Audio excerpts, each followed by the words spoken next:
Good evening, everybody. Before we begin tonight's debate, I want to provide a quick update for our $1 million fundraising goal and $500,000 match. And I'm very pleased to announce that as of about 20 minutes ago, we hit our goal of $1 million, so therefore have raised more than that.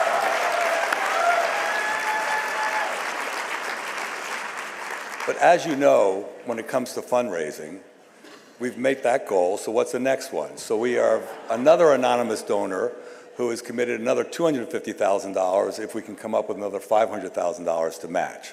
So we have till tomorrow to get this up even higher. So we encourage anybody that has not participated or wants to participate more to access the rest of the match to make this an even bigger fundraising event. That would be terrific. And I think, there are lots of ways for you to talk to anybody to give money, and we'll take it. So thank you very much. But now we're extending it till tomorrow morning, so let's see how much more we can raise. But thank you very much for everybody for doing this. It's now my privilege to introduce AJC Global Forum's signature event, the Great Debate. I think maybe we can get fundraising out of them too, but anyway.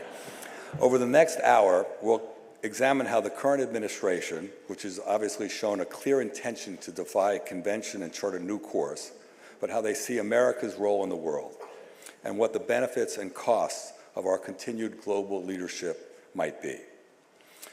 As a global organization that creates trusted partnerships with leaders in the U.S. and around the world to advocate for the Jewish people, the State of Israel, and the values of America that we have championed, this subject is of critical importance to our work. To help us explore this critical debate, we brought together two experienced and thoughtful voices with different perspectives. Debating the question of America first or America alone will be Bill Kristol, esteemed political analyst, editor-at-large at The Bulwark, and a leading conservative thinker, and Ellie Cohanim, former Deputy Special Envoy to Monitor and Combat Antisemitism, co-author of An American First Approach to U.S. National Security, and a U.S. foreign policy expert. Our moderator will, of course, be Jason Isaacson, but first, please turn your attention to the screens. Thank you.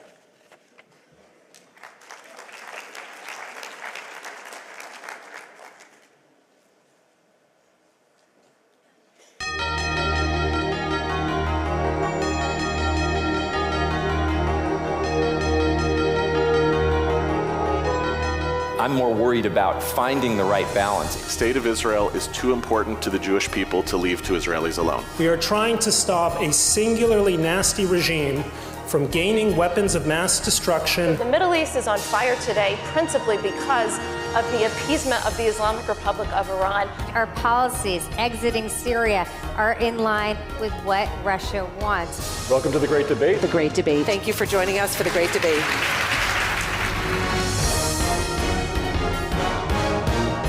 We will not allow ourselves to be taken advantage of any longer. During every single day of the Trump administration, I will very simply put America first. I'm not aligned with Putin. I'm not aligned with anybody. I'm aligned with the United States of America. And America should always be aligned with those principles of democracy and truth and freedom. The Trump administration's illegal freeze of congressionally appropriated funding, including a foreign aid. When I first went to NATO, my first meeting, I noticed that very few people were paying. We are not the policemen of the world.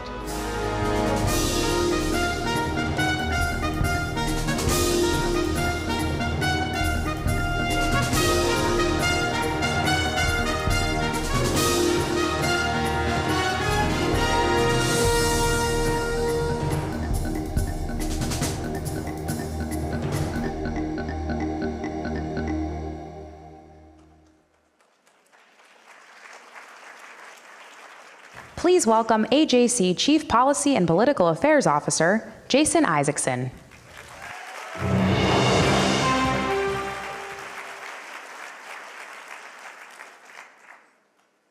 Oh, good evening. I should point out, by the way, that that first picture you saw up on the in that video of Michael Anton, he's now heading the technical team for the Iran nuclear talks. So, ladies and gentlemen, we're now just shy of 100 days since President Trump began his second administration, an appropriate time to step back and assess the challenges and opportunities and gauge administration performance on a range of issues. In this AJC Great Debate, as Curtis has just previewed, we'll be examining the foreign policy approaches of Trump 2.0 and the principles that underlie that approach, principles that are often broadly defined under the label America First, and that have sometimes been characterized by critics as leaving America alone. Please join me in welcoming to the Global Forum stage Bill Kristol and Ellie Cohanim.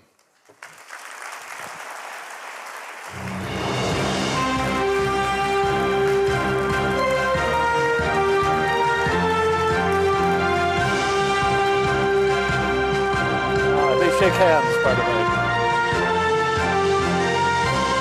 So I'm going to ask each of our debaters to offer 2 minutes of opening remarks, and then each will be given 2 minutes to respond. And after that, I'll ask a series of questions, giving each debater 2 minutes to respond, and then, if they wish, 2 minutes to react to those answers.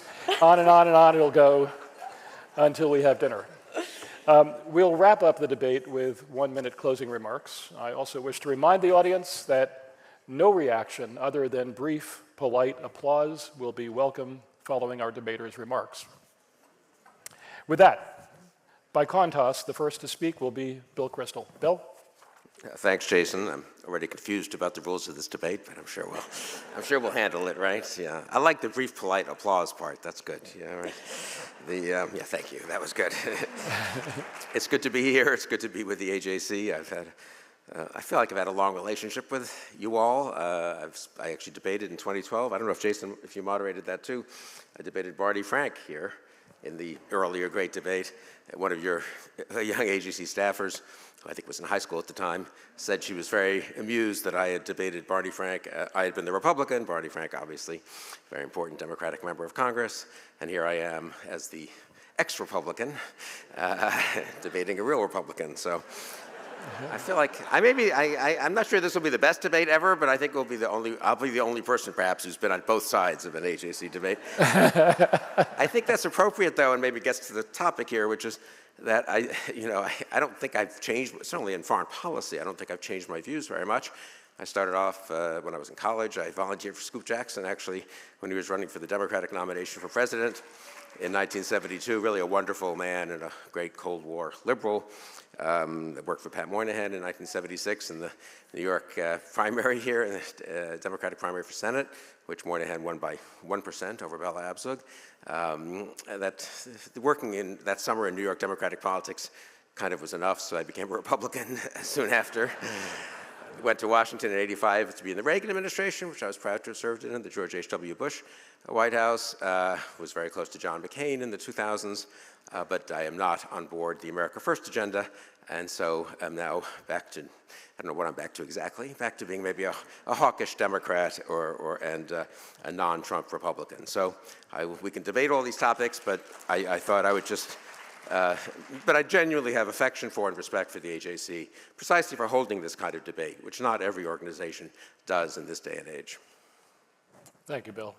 Ellie, your turn. Well, first of all, good evening, AJC. It's so wonderful to be with you. I am a former member of the New York Regional Board, and this is an organization that's dear to my heart, so thank you for this invitation. The question before us tonight isn't whether America should lead, I would argue, but how. And I'm here to lay out that an America First policy as delivered by President Donald J. Trump in his first term, and today in the almost first 100 days of his second term, is the only foreign policy which gets it right for the only constituency that matters, and that is the American people. Let's set the record straight. America First does not mean America alone. It means putting American interests at the center of our foreign policy. It means leading not with blind idealism and blank checks, but by achieving peace through strength. We need only look back at President Trump's first term to gauge the success of America First. President Trump was the only president who deterred Putin. There were no Russian invasions under Trump. The Iranian regime was also contained. They were in a box, thanks to Trump's maximum pressure campaign. President Trump brokered the Abraham Accords, the first peace deals between Israel and her Arab neighbors, the first in 26 years at the time, and I was honored to play a small role in that effort as part of the Warm Peace team. And finally, President Trump took on our leading adversary, China. Trump handed Biden a world at peace. Biden handed him back a war on fire with 2 wars on 2 continents and a China that's on the move. In less than 100 days, the Trump administration has managed to de-escalate these wars. It's conducting shuttle diplomacy in every corner of the globe, is rearming and reasserting support for our ally, Israel. The Trump administration is repairing the damage caused by the weak and feckless policies of the previous administration. Meanwhile, we've also stopped pretending that broken international institutions are somehow sacred. The United Nations, the World Health Organization, the ICC, and other international bodies that have been captured by China and the Global South and become platforms for dictators and forums for moral decay, anti-Americanism, and too often anti-Semitism. I believe the time has come to hold these international organizations accountable. So the choice is not between America first and America alone. The real choice is between principled leadership and more of the same failed Washington status quo. The American people have spoken. They want strength, they want peace, and they want America first. Thank you. Thank you, Ellie. Let's hear from you, Bill, if you'd like to rebut anything that Ellie has just said. I agree with everything. You know, I don't agree with everything, actually. When Donald Trump first used the term America First in 2016, I thought, well, it sounds good. He likes this. He wants to be pro-American and wants to characterize his opponents as, quote, globalists, whatever that means. Actually, an insult that I take as perfectly as kind of praise, because one does care about the world. It's not the case, after all, that the only constituency an American president has is Americans. Obviously, people in this room would think of another country that an American president should care about, the people of that country, but also many other countries. We kind of care if there's unnecessary suffering around the world. We can't always do something about it. We care if there are dictatorships. We care if there's tyranny. We care if there are droughts. And one of the proud things about America of the last 80 years is we have been a responsible, mostly, global power that has done good. We've done well for ourselves and good for the world. But when he used the term America First, I just figured he didn't know its disreputable and really dishonorable history from 1940-41. An organization started to keep us out of World War II after the Nazis had conquered France, in the middle of the Blitz and the Battle of Britain, an organization that was tainted by really pro-Nazi and anti-Semitic views. I assume Trump didn't know that. The term has been used differently, obviously, in the last 8, 9, 10 years, but I still think it's fundamentally a point of view that doesn't understand that the post-World War II global order, of which we were a key part, has produced a heck of a lot of peace and prosperity for us and for the world, certainly compared to the good old America First days when we were staying out of wars and in fact got dragged into 2 horrible world wars in 1914 and then in 1939, 1941. I mean, America First is a recipe for going back to the 20s and 30s. The post-Cold War order, one can say it's this failed status quo. It wasn't a failed status quo. By historical standards, 1945 to 2016 or even 2024 has been a successful status quo. Thank you, Bill. Ellie, you can rebut Bill's opening statement or you can rebut his rebuttal. Well, you know, I think if Bill is trying to make the argument that the world is in the same place right now as it was after World War II, I think that's just, you know, an argument not even worth making. And to continue to go back to talking about the Nazis, at a time when we're seeing, you know, Democrats right now not fighting present-day Nazis. We're talking about the Hamas. We're talking about the radical Islamic anti-Semitism that has picked up the mantle of Nazism. I just find it just old and staid to continue to make these same sad and pathetic arguments when we are facing new realities in the world today, and we need to rise up to the new challenges. And there's certainly nothing wrong, and in fact, everything to be proud of, a U.S. president that once again prioritizes American citizens and makes Americans good and what's best for our country the focal point of our foreign policy. Thank you, Ellie. Let me begin with you, the round of questionings that I have. Last year's Republican Party platform promised to, quote, strengthen alliances by ensuring that our allies must meet their obligations to invest in our common defense. With war raging in Europe since Russia's February 2022 invasion of Ukraine, defense spending by NATO allies has ticked up, and as of last summer, 23 out of NATO's 32 member states were reported to have met or exceeded the benchmark of 2% of GNP on defense. With 2/3 of the NATO alliance now fulfilling an obligation the member states made a decade ago, there was talk within the Trump administration, as you know, about pulling the United States out of NATO, or at least cutting America's large investment in the alliance. How does an American-first foreign policy affect our historic alliances? Well, Jason, I take issue with the very framing of that question, because the question frames it as, how do our alliances get impacted by America First foreign policy? And I think the way to look at it is, how do the American people get impacted by our alliances? And in the case of NATO, I think there's actually an argument to be made that NATO does benefit the American people as long as it's an alliance and not a dependency on the United States. When it comes to Europe, President Trump has asked the Europeans to understand, again, that the world has changed since 80 years ago and perhaps even 20 years ago. The president has asked Europe to increase their defense spending, to invest in their own militaries, as war is raging on their continent, to take greater responsibility for their own territory. Let's remember, the only question is not the transatlantic relationship here, but I think the question for our allies around the world is the world safer since Donald J. Trump came back into office? And I would say the answer is a resounding yes. Every day, the United States is securing our hemisphere every single day. The United States is securing the Indo-Pacific region. The United States is securing the Middle East. We've seen more assets moved into the Middle East in the past few weeks than I think in many, many years, and that sends a very loud and clear signal to the Iranian regime and, of course, the Houthis that are under a huge aerial assault, right? So in less than 100 days, the president has managed to, again, de-escalate wars on two continents and reassure the world that America is back and American power is back, and we no longer have a president in office who we're not sure exactly if he's on his nap schedule or if he's working. Thank you, Ellie. Bill, if you would like to respond for a minute. Okay. I think, I don't think the assault on Ukraine has not been de-escalated, and you can know that if you look at the footage of the horrible bombing attacks on civilians in Kyiv and elsewhere. That is not a war between two countries who just kind of accidentally stumbled into a war. It's a war of conquest, sort of almost genocide, brutal war, launched by a dictator against a democratic neighbor. I wish the Biden administration had been a little more aggressive, actually, in helping the Ukrainians, but I give them credit and I give NATO credit for stepping up, and the European nations, whom I was skeptical would they really step up, did step up and have done quite a lot. If you go to Prague, if you go to Czech Republic, one place I happen to have been the last year or two, I think there are 500,000 Ukrainian refugees in Prague, in a country of 10 million people.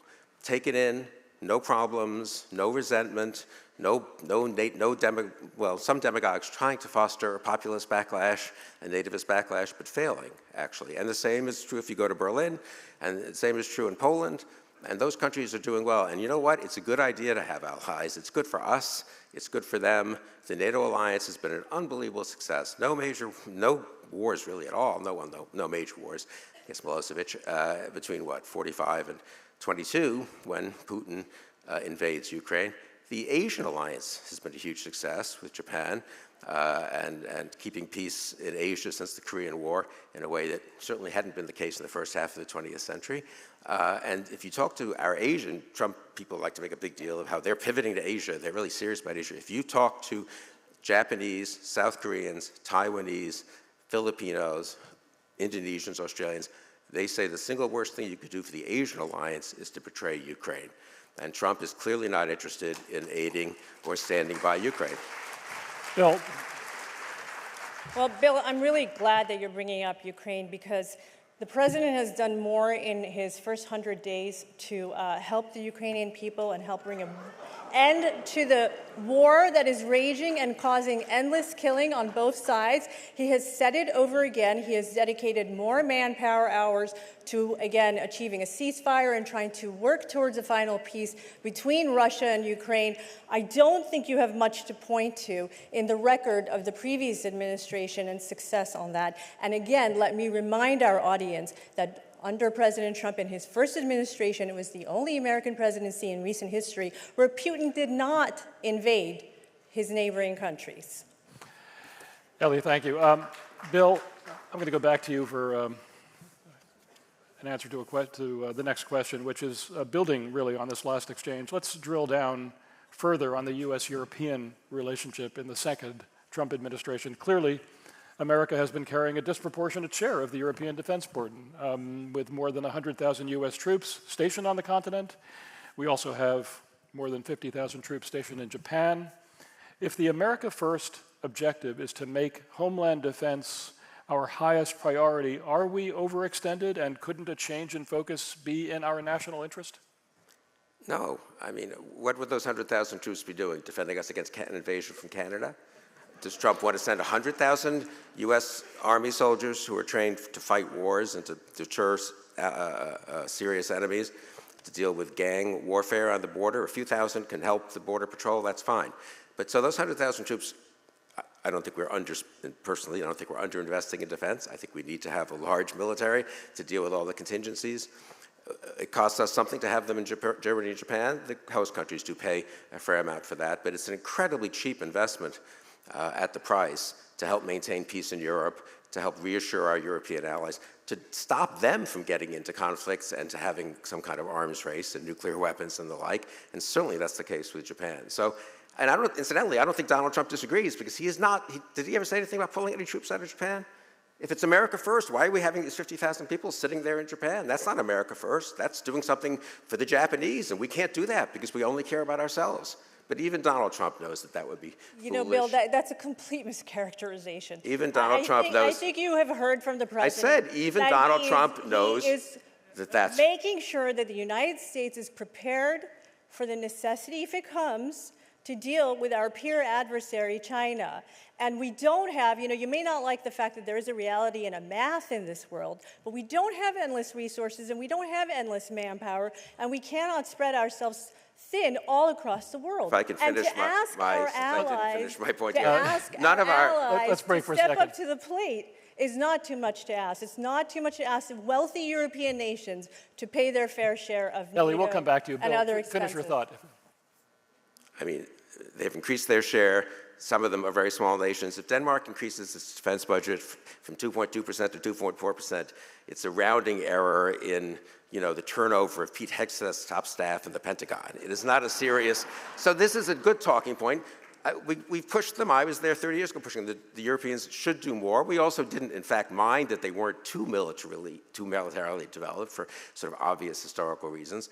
But again, none of these troops in Europe are going to do anything. If there's a war with, God forbid, with China over Taiwan, we're not going to use the U.S. Army, which is trained to fight ground wars in Europe and to deter ground wars in Europe. So you can say, if you want, I mean, fine, we can cut the troops in Europe a little bit. We could reshuffle troops in Japan and Korea. I give Trump credit for not going down that irresponsible path. In that respect, he is enough, and he's had enough advisors, especially in the first term, and I think really especially in the first term, who told him, you can't do this, this would be very dangerous, that they beat back some of the real America First diehards who said, we've got to pull these troops back from abroad. Bill, thank you. Ellie, if you'd like to finish your response to Bill, I'll let you do that, and then I have a question for you.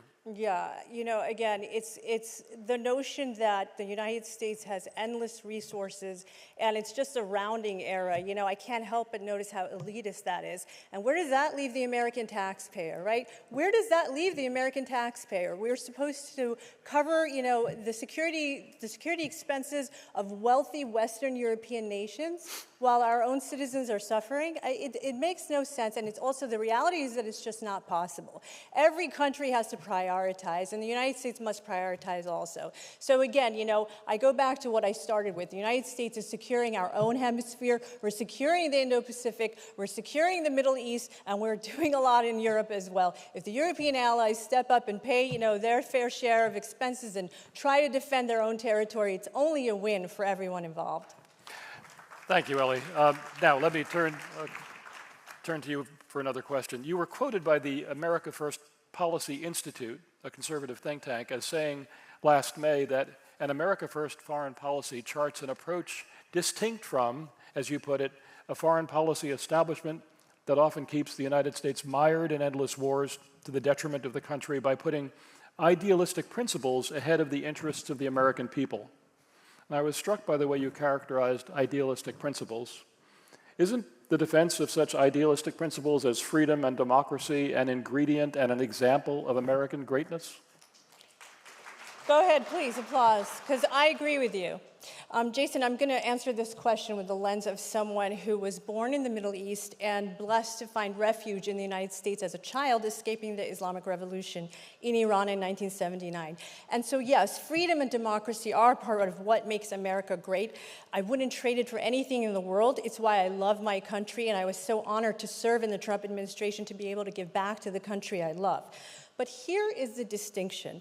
Democracy as a form of government works great in the US and the West as a product of centuries of political evolution which took place in Europe and in the United States. It is a mistake, however, to think that what works well in the West will necessarily work well elsewhere, specifically in the Middle East, North Africa. I have to say I spent time in the Middle East on official travel when I served in the Trump administration, and also I was invited back by the Kingdom of Saudi Arabia and the Kingdom of Bahrain. I have personally witnessed the monarchies in that region and how their citizenry benefits from those forms of government. And my opponent here, I must say, on the night of the fall of Mubarak in Egypt, went on Fox News and cheered that on. Explain to me the eventual rise of Morsi in Egypt. Bill thought that was fantastic. Explain to me how is it that a Muslim Brotherhood representative, a Muslim Brotherhood government with a full military on the border of Israel, explain to me how that's a wonderful development. Explain to me how Hamas, also a Muslim Brotherhood offshoot, sitting on the border of Israel in Gaza, also with all of the terror capabilities of the Islamic Republic of Iran supporting them. How is that a good development? There is no good answer for it. Ellie, thank you. Bill, would you like to respond? Look, not every place is it's not as easy to have democracy in every place as it is. Well, it's not so easy in the U.S., it turns out, actually, if I could say. And I'm not joking about that. It turns out that many places are susceptible to various forms of fanaticism and demagoguery and just foolishness, which can damage democratic governments. One of the great achievements of the U.S. has been being the cornerstone of a world order that has became freer and more democratic for at least the first 60, 65 years after World War II, and really brought wonderful things to people in Eastern Europe who were also all told that you don't have much of a democratic heritage, and of course Taiwan and many other places in Asia, Japan, at least. Israel's in the Middle East, and one reason it's a great ally of ours is that it's a wonderful liberal democracy. It's not, contrary to some of President Trump's supporters, because of the power of the Jewish lobby, as Tucker Carlson thinks. It's because we have common values with Israel. So you can't at the one and the same time say, I don't think, we really have a deep relationship with Israel, not just a transactional one, not just one where it's useful to be with them sometimes, but hey, you know what? We could also go against them if it's useful. That was actually the old Republican Party that Reagan fought against, that was very friendly to the Arab oil states and a little suspicious, I would say, of Israel. The relationship with Israel is as deep as it is because it's based on values. And I don't think you can throw those values overboard then and start going on about how great these, the Kingdom of Saudi Arabia, maybe it was prudent to have the accords. I didn't criticize those. We'll see how that all works out. I just don't think we should kid ourselves about what it's like, however, to be a dissident or a foreign worker or a woman in Saudi Arabia. Bill, thank you. I have a question for you. In the first Trump administration, America embarked on or supported no large military interventions abroad. Ellie pointed that out. It pulled the United States out of the 2015 nuclear deal with Iran, a deal of which you had been sharply critical yourself. It wound down the long American military presence in Afghanistan. With the historic Abraham Accords, it brokered peace between Israel and 3 Arab states. In light of these achievements, even with a president who routinely clashed with European allies and pulled the United States out of a series of international agreements, was an America First policy in those 4 years a mistake? I think the Trump first term was a mixed bag, and I think I said this at the time, though I still thought he was a bad president, shouldn't be reelected, maybe more for domestic policy reasons at that point. But one reason is that he had people who are representatives of that terrible, failed, old-fashioned, stale status quo that Ellie's so upset about. They were running the foreign policy. Who were the secretaries of defense? Jim Mattis and Mark Esper. Who was the Secretary of State? Mike Pompeo, someone I had worked with closely when he was in Congress. He said he got blocked from the second term because he's a dreaded neocon, which means he does believe that some of these values and principles matter. John Bolton was National Security Advisor, and McMaster before him. Vice President Pence was someone I knew pretty well in Congress and was very much attached to Israel because of reasons of principles and democracy and values. So I think there was a case to be made, and the Trump first term did some good things, did some not so good things, and Trump was, as he himself has complained, was hemmed in by all these advisors who stopped him from doing many foolish things. The second term, who do we have in place of Jim Mattis and Mark Esper? Pete Hegseth. Who do we have in the national security seat in place of General McMaster and John Bolton? Congressman from Florida, Mike Waltz. Who do we have running intelligence in place of Pompeo and then Gina Haspel? Tulsi Gabbard. Who do we have as vice president? J.D. Vance. In place of Mike Pence. I think a Trump second term is going to be very dangerous for peace and prosperity around the world. And I hope it isn't, because I hope, I want us to do well. I want everyone to do as well as possible. But I'm very worried about the Trump second term. Thank you, Bill. Ellie, would you like to rebut? Yeah, I mean, Bill, I think you've been very worried about, President Trump probably from the day you laid eyes on him. But the American people just gave him a resounding victory and a mandate. And listen, you know what? I can't help it if I'm in an audience with, liberal Jews who don't like to hear the reality. But you know what? The American people have spoken, okay? And they have, and listen, you know what? I have to tell you guys, please, that it might be difficult for you to hear this, but this is the administration and the president that has stood the strongest with the state of Israel. He's the best friend the Jewish people have ever had. And the very fact that there is so much Trump derangement syndrome in this room of the American Jewish Committee, I mean, it's appalling.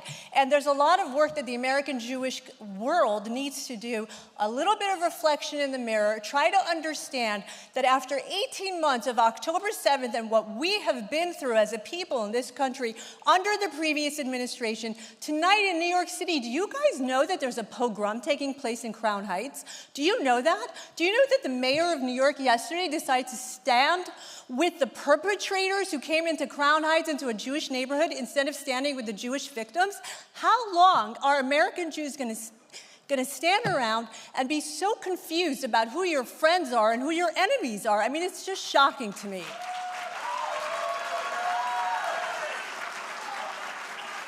Thank you, Ellie. Please have no further interruptions in the middle of remarks, but again, feel free to applaud at the end of each speaker's talk. I'm going to stay with you, Ellie, and ask, please. Thank you. We read last week of the Trump administration's plans to... All right. Go ahead. I was just going to say, I don't know if I've lost track of who's responding to whom here, but I was going to say, it's unfortunate if Mayor Adams said something foolish that you don't like. He's, of course, become a great buddy of President Trump and was pardoned, expects to be pardoned by President Trump, and was down at Mar-a-Lago a couple of weeks ago, so I'll let you litigate that intra-MAGA problem there. But look, Donald Trump had, I think, a genuine businessman from New York, obviously family reasons, a genuine connection with Israel. And I give him credit, and that was good, and I'm glad he did, and I think it prevented him from following the logic of America first to its logical end, which is to say, well, Israel's another country, it's not us. What are we taking all kinds of risks for Israel for? Why are they getting all this military aid? And of course, Tucker Carlson, I'd say J.D. Vance has gone pretty far down that road. Tucker Carlson and many, many other MAGA types have gone all the way down that road. That is the original America First point of view. I hope Trump resists it. I hope some people around him say, Mr. President, don't go there. I hope his natural kind of New York roots kick in and he doesn't treat Israel the way he treats Ukraine, for example. But I don't think for the movement as a whole, the future, Israel should not bet its future on a MAGA America First movement. Yeah, right, because Israel should plan its future on what we saw under the Biden administration, where we have now found full evidence that they were holding back rearming Israel while she was in the middle of a seven-front war of her existence. That's who Israel should bank on. Thank you. Thank you both. Debate kind of spun off in a different direction, but I'm glad that we did. Ellie, let me get back. We read last week of the Trump administration's plans to significantly reorganize and downsize the State Department. This is on top of the effective shuttering of the U.S. Agency for International Development, Voice of America and Radio Free Europe, and two government-supported foreign policy centers, the U.S. Institute of Peace and the Woodrow Wilson Center for International Scholars, along with the U.S. withdrawal from the World Health Organization and the UN Human Rights Council. In the Republican platform last year, the party promised to, quote, strengthen economic, military, and diplomatic capabilities to protect the American way of life from the malign influences of countries that stand against us around the world. How does that goal square with these cutbacks in our hard and soft diplomacy tools? Jason, you mentioned the United Nations, so let's start by talking about the UN, an institution whose very founding was premised on and tied into the need for an international body to make sure that the horrors of the genocide committed against the Jewish people in the Holocaust would never again happen. That very body has now turned into a bastion of obsessive anti-Semitism against the one and only Jewish state.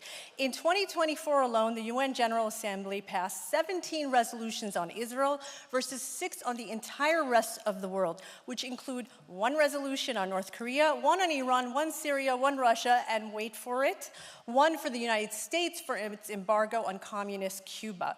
The UN and its agencies have been captured by China and the global south, and the Trump administration has been crystal clear the US does not relinquish its sovereign rights to any international organizations. I believe the time has come for the United States to stop underwriting something like 25% of the UN's overall budget. And thank you, yes, let's clap for that. And Jason, when it comes to the budget cutting and the consolidation that is being proposed for the State Department by the Trump administration, let me just share that when I worked at the State Department, there was so much fraud, waste, and abuse going on in that bureaucracy that any American would be horrified to know about it from the inside. And so the cutting that we're going to see, hopefully, at the State Department and these agencies will only help us actually achieve mission of diplomacy and help us achieve that soft power and hard power that you were just referring to. Thank you, Ellie. Bill, I think you'd like to rebut. I mean, I think the United Nations has not been an admirable organization. I've never been a defender of it. I worked very hard in 1990, I guess, 89, 1991. Actually, with John Bolton, I was Vice President Quayle's Chief of Staff, and for some reason, the Vice President was put in charge in the White House of trying to repeal the infamous Zionism is racism resolution, and we did get that repealed, and I don't know, it was good to at least get that done. The UN is at times can be useful. Other international organizations, some of them can be quite useful from a practical point of view. Some of them kind of pointless and harmless. Some of them harmful. And I totally agree that we should pick and choose which ones we join. The UN Human Rights Council was certainly worth getting out of, for example. And I agree with that. But that's not the same as neutering the U.S. State Department, which was full of diplomats. There was some waste, there was some redundancy, no question. There were too many layers that accumulated over the years. On the other hand, we accomplished an awful lot over the last 60, 70, 80 years, and we used a lot of soft power and a lot of diplomacy, And diplomacy, as President Trump himself likes to say, is better than war. And we've got a lot of good things done with diplomats. And now it's just being cut randomly. USAID. There's some minor, there were some redundancies, I guess you might say, but they did an awful lot of good around the world. And incidentally, you know who they worked with a lot in some of these African countries? Israelis, who also try to do some humanitarian things, partly out of self-interest, obviously, to improve Israel's image and help increase the chance that they'll be recognized by some of these countries and so forth. But just slashing USAID, why?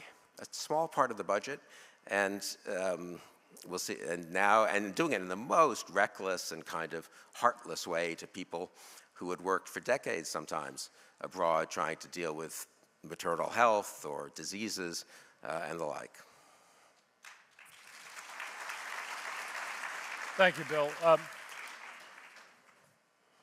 I want to take a moment to talk about USAID. You know, Bill, when I was doing my research for this panel, an article popped up about USAID funding one of your affiliated institutions. And so, you know, look, there is so much corruption that has been found at USAID, and Bill just mentioned Israel. You know, I think the latest news out of Israel on Israeli media channels was that, in fact, USAID funds were being used to help undermine Israel's elected Prime Minister Netanyahu after the October 7th attack. So that's where the U.S. taxpayer dollars have been directed, much of it. And I think it's only fair to say that the State Department wants to stop funding fraud, waste, and abuse, and we want to be careful with the American taxpayers' dollars. And essentially, a lot of the work of USAID and USAGM, Voice of America, is being proposed to be brought back under the umbrella of the Department of State, where it belongs. Bill, if you would like to respond to that, you may. No, I mean, you should really read more broadly than MAGA Twitter on X, you know, because USAID did not, this story was created out of thin air. USAID, I think, once partnered on a project with a major foundation. That foundation ended up giving money to, I think, another group, which 5 years later gave separate money to us as part of our attempts to defending democracy together to make the case, I can't remember which issue it was, for the rule of law for Ukraine or something like that, totally normal grant process, private foundation. But because USAID once worked with this foundation, we took USAID money. It's ludicrous. We don't take any government money. And I have no view on what USAID did with this foundation 5 years before, but it didn't have much to do or anything to do with us. You know, there may be a lot of waste at the State Department. I suppose there may be some abuse. I'm not sure what that means exactly. Accusing people of fraud is pretty serious, and there should be evidence of fraud. And Donald Trump and his appointees ran the State Department for 4 years. They've run it for 3 months now. How many Foreign Service officers have been indicted for fraud? How many people you say you saw fraud? Did you report it to the authorities and to the, fraud is a crime. I mean, it's really a disservice. Believe me, I was in government and I had my problems with the State Department and they were slow and we were impatient sometimes and all this. Awful lot of people have worked awfully hard over the years for the US government, doing their best as they saw it, as their bosses saw it mostly, because these were not the policymakers, to advance US interests, to do what was right, to represent the US, to process visas and, you know, all the things you do in a consulate, as a consular official somewhere, et cetera, et cetera, et cetera. Just to accuse them all of being part of a fraudulent enterprise, that's really not right. Thank you, Bill. Bill, I just want to take a moment. Well, sure. I'm glad that, Bill, you could come clean with the audience and talk about that there is some connection for you with USAID. You're in the business of politics, and we all know that money is fungible. And I think this is just a perfect example of the kinds of funding that USAID was doing, where, again, money is fungible, and a lot of those dollars were diverted to places where even you in this audience would find it shocking. I would really like to point out, Ellie, to everybody, actually, that we are not the entire audience, but some. How about that? As a former board member of New York Region. Bill, I'm going to start again with you. When you were Chief of Staff to Vice President Dan Quayle, he famously declared in December 1989 that the United States, under President George H.W. Bush, would press for the repeal of the notorious 1975 UN resolution equating Zionism with racism, a goal that was realized with the UN General Assembly vote 2 years later. You've been critical of the UN and its member agencies. You just did it just now, along with Ellie. Why is it in American national interest to stay engaged at considerable expense with an international forum that often seems to advance policies at odds with those of US government? This is a question that one hears from administration officials and its supporters. I should add that in AJC's view, the benefits of engaging international agencies, even engaging them critically and with aggressive advocacy, do outweigh the disadvantages, that ignoring problematic multinational bodies doesn't make them go away. But do you think the administration is wrong if it charts a different course? Yeah, I agree with the AJC. That was an easy one. I mean, you guys actually know a lot about this, right? You actually work in countries abroad on serious things, helping Jews abroad, obviously, helping try to shape situations to prevent conflict that will damage the interests either of Israel, but more of Jews locally and so forth. And you know that these international organizations are a mixed bag and are cumbersome, and some of them are hostile, and parts of some of them are hostile to Israel, no question about it. But parts of them are important, and anyway, they're going to exist. And if we're not part of them, we have much less ability to check them from going in much worse directions and becoming captives, really, of who? Russia a little bit, but really China. China's the big peer competitor. I agree with Trump about this. They have a lot of money. They're doing their best to build relationships in Africa and Asia and everywhere else. And if you just pull out of organizations and leave China to be the place that's bringing the aid, that's bringing the health care, that's building the roads, that's dealing with the governments, but also propagandizing to the people, China gets stronger and we get weaker. Thank you, Bill. Ellie, please respond. I think it's just a lot of wishful thinking and not being in touch with the present reality, which is that China has already captured the United Nations, they've captured the WHO, but meanwhile, America is footing the bill, and so it's just time to stop that. I certainly believe in the potential for multilateral organizations, but again, only to the extent that they respect US sovereignty and only to the extent that they actually reflect American values, the will of the American people, and bring some benefit to the United States of America. Thank you, Ellie. Ellie, I'm going to stay with you on another question. Let's focus on one particular foreign policy objective with which you've been closely associated, the global fight against anti-Semitism, against its persistence, its resurgence. You waged this fight when you were Deputy Special Envoy to Monitor and Combat Antisemitism in the first Trump administration. Is it consistent with or at cross purposes with an America First approach to bring more countries on board in support of the International Holocaust Remembrance Alliance's working definition of anti-Semitism and last year's global guidelines for countering anti-Semitism? I'd point out that UNESCO also contributes programmatically to the fight against anti-Semitism, and that earlier this year the UN issued an action plan to monitor and respond to anti-Semitism, a plan to which AJC contributed. Is this an area in which the Trump administration sees, perhaps uniquely in this area, the benefit of that kind of collaborative multinational action, multilateral action? So, Jason, you are speaking a bit about the AJC and your own engagement in these multilateral organizations, and I want to commend the AJC on the work that you do every day on anti-Semitism. As I mentioned, I was a former member of the New York Regional Board, and I want to congratulate you on your partnership with USC Shoah Foundation, which you announced yesterday.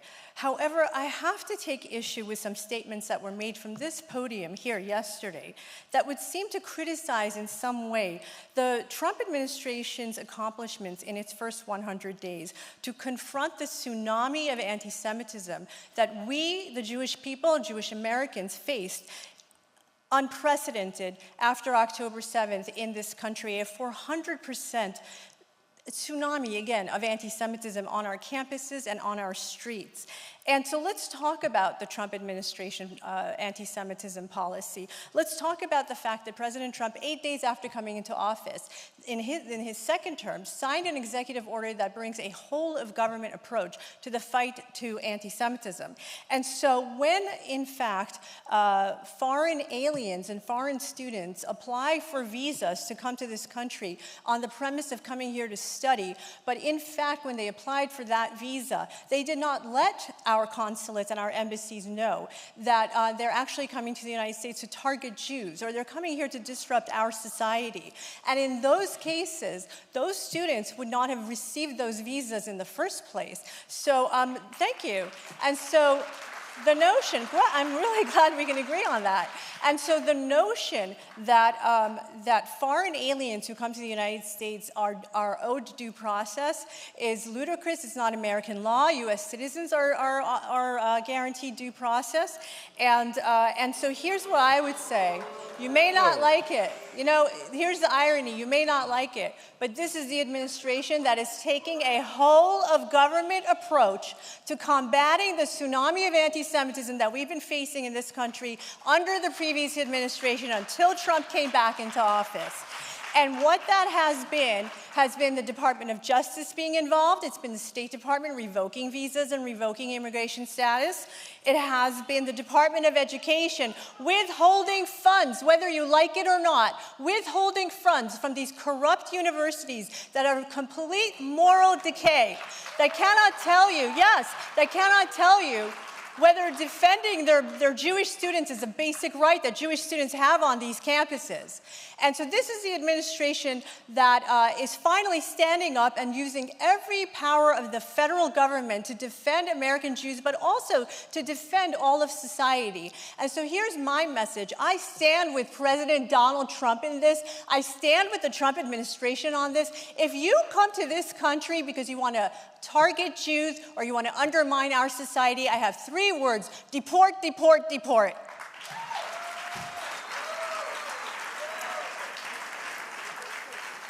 Bill, I'm going to let you wrap up, and then I'm going to can I answer closing remarks, please. You know, I really think Jews, with all due respect to the people who just applauded, should be careful about applauding the notion that Jews will do well in a society that does not respect due process.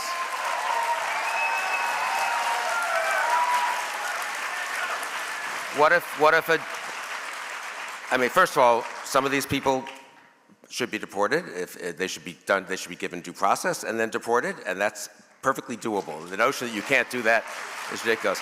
Others have been swept up in a net. I mean, if someone comes to study medicine as a postdoc at Tufts and co-signs an op-ed that's pro-Palestinian in terms of Gaza, has never taken on, never discriminated against Jews to our knowledge, works with Jews, is a postdoc who's helping, presumably, make some medical advances, might be the kind of person which might help America and help the world. You snatch her on the street at 6 a.m. You don't say, well, come here, we want to talk to you about whether there's a question about your status. You snatch her on the street, make a big show of it at 6 a.m. That's not America, and that's not good for Jews.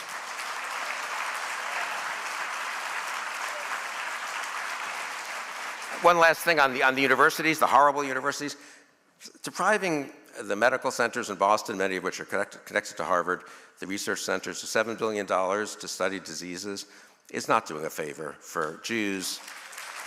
It's not doing a favor. It's not doing a favor for this country. It's not putting America first, incidentally. Do we think is Dana-Farber an evil place that should lose research funding?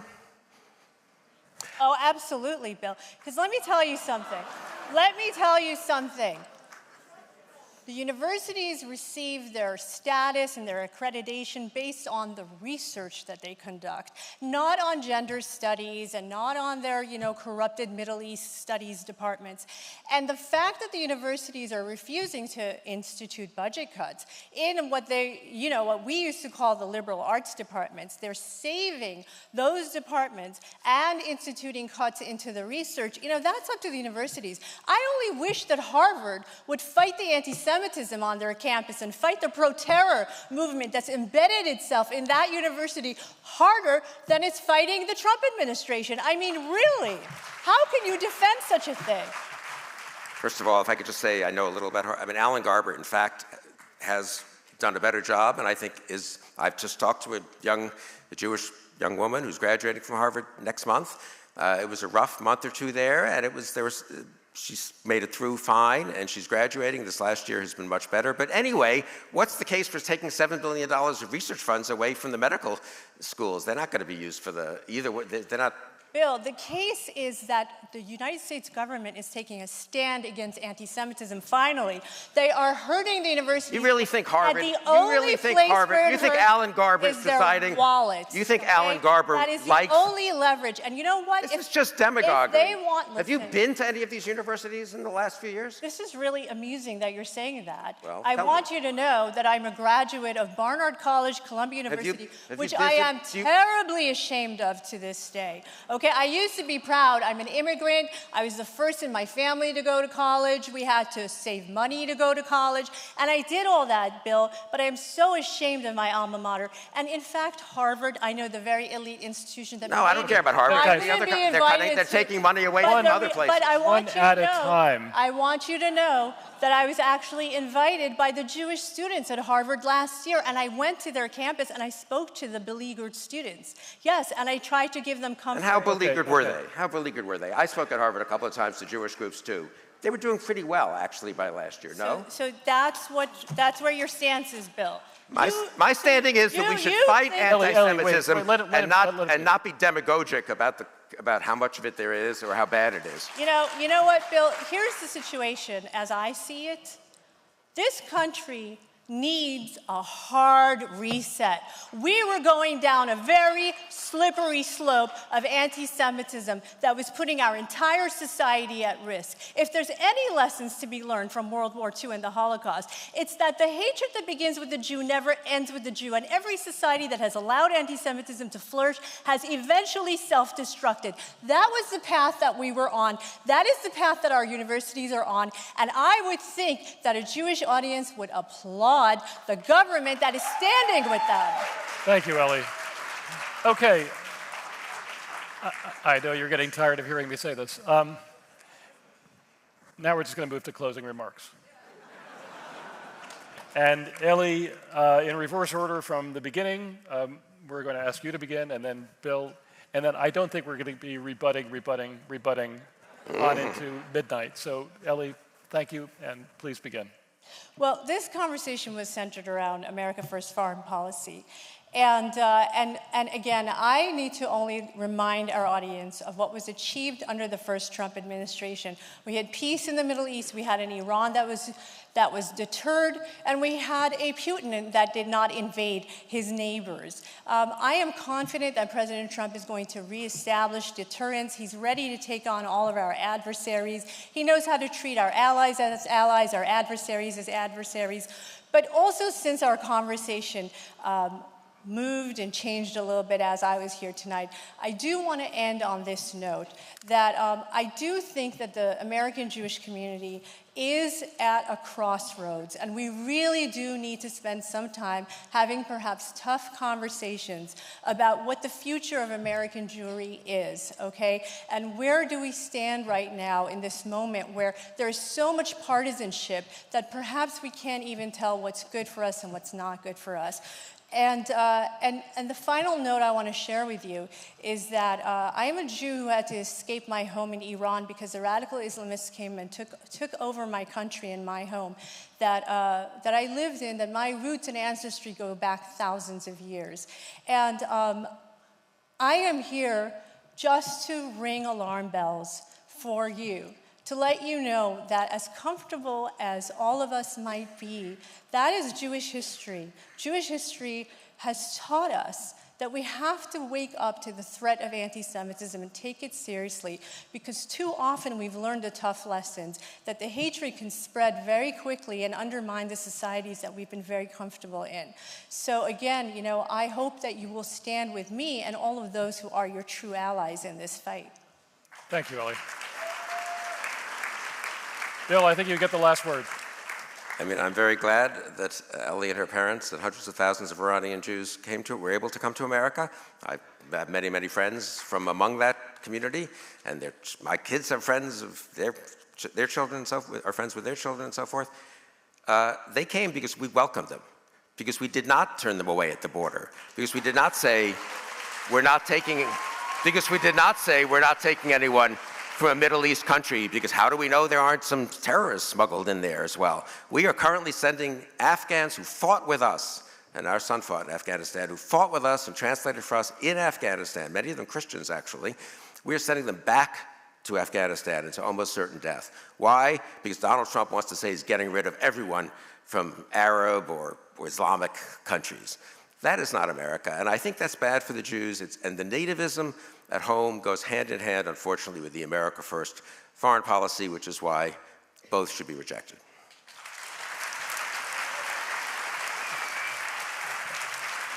Bill and Ellie, we wanted a robust, great debate, and we got one. And I want to thank you both very much for being here and for your contribution to this conversation. And thank you all, and good night.